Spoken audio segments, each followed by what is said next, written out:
সারা জীবন পাঁচটা গরু মারে দিছে ভাইয়া আজ হালার কালা আন্ডা গরু মারে দিছে আর ডরের মধ্যে খালি উল্টা পাল্টা কথা কথা কয় খালি ডরের মারিস মধ্যে না বেটা। আল্লাহর কাছে শুক্রিয়া কর বেটা, বাইচে গেছি বেটা। হ্যাঁ আল্লাহর কাছে হাজার শুক্রিয়া। কোপ টপ দেয় নাই বেটা, কোপ দিলে তো মইরেই যাইতাম। মামা কইছে দেখে মরে সাইডা দিছে।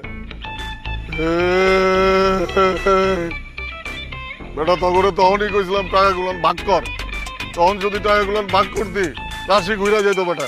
ধর মিয়া, আপনি মানুষ তো জাত না মিয়া।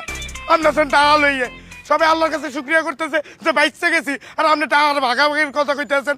আমরা মধ্যে যদি একটা কম দিয়ে দিত তাইলে বসতেন। আরে আলাদু থালা এত হাতে যদি পিস্তলা চাপাতে না থাকতো আমরা তো মারামারি করে আমাকে গরু আদায় করতাম। অন মনটা চাইতে এত করে টাকি করতাম ভাই, আপনাকে পিস্তলে 6 রাউন্ড গুলি দিই আপনার ব্রাশ ফায়ার করতো। এই সিচুয়েশনে আপনি কেমন টিয়ার কথা উঠাইলেন পাশা ভাই? ধর্মী আপনার এর রাখ কাবিলা, কাবিলা এই কাবিলা গরু লইয়ে কই গেল কা। এই